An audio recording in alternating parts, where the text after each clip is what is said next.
জানেন তো, এই যে আমার ভিডিওটা, এটা অনেক কদিন হলো পুরনো একটি ভিডিও।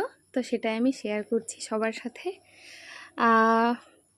9ই জুলাই তো আমাদের সেদিন ভিএলসিসি সেমিনার ছিল।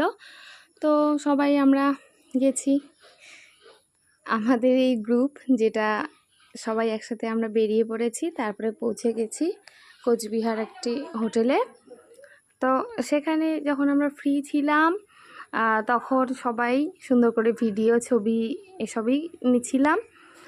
তখনও স্টার্ট হয়নি, একটা সুন্দর পোকা দেখলাম যেটা আমি নিয়ে নিলাম ছোট্ট ভিডিও করে। তারপরে সেদিন এতটাই বৃষ্টি ছিল, আমরা ভিতরে ছিলাম। তারপরে খিদে পেয়েছে, সকালে কিছু খাওয়া হয়নি। পরে মিষ্টির দোকানে গেলাম আর কি পুরি খেতে। তারপরে একটা নতুন বোন, এরপর সুপ্রিয়ারা যায়নি। তো সুপ্রিয়া বোনু আর রাখি বোনের জন্য আমরা নিয়ে এলাম, ওরা বেশ খাচ্ছে, এই যে ওর গরম লেগেছে। এরপর খাওয়া দাওয়া কমপ্লিট করে আমরা বসে পড়লাম যে যার মতো জায়গায়। এখনও শুরু হয়নি, মানে তখন আর কি। এরপর সবার আর কি ভিডিও করে নেওয়া হলো। এই তো দাদার সাথে আমি বসে আছি, তারপরে ওই দিদি। এরপর যিনি আর কি এই সেমিনারের বিষয়ে কিছু বলবেন, তো এই ম্যাম চলে এলো। আমরা গল্প করছি, মাঝে মাঝে একটু করে ভিডিও নিচ্ছি, যেহেতু সেটা তো ক্লাসের মতোই, কিন্তু সেরকম তো নয় যে স্টুডেন্টের মতো থাকতে হবে। তো যাই হোক, একটু দুষ্টুমি তো হয়ই, সেটা বড় ছোট সবার মাঝেই থাকে, হয়তো আমার মাঝে একটু বেশি থাকে, ভালো লাগে। যাই হোক, এরপর এইটা আর কি হাইড্রা ফেসিয়াল ছিল। এই মাস্ক আর কি পরানো হয়, তারপরে ফেসিয়াল হয়।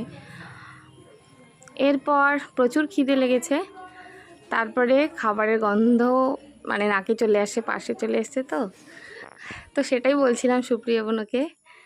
এরপর এত খিদে পেয়েছে, কিন্তু যাই হোক খেতে না আর শেষ হয় না। কি করব, আবার খাবারের দিকেও তাকাচ্ছি কখন খেতে পাবো একটু, কারণ সেদিন ভাত সারাদিন খাওয়া হয়নি।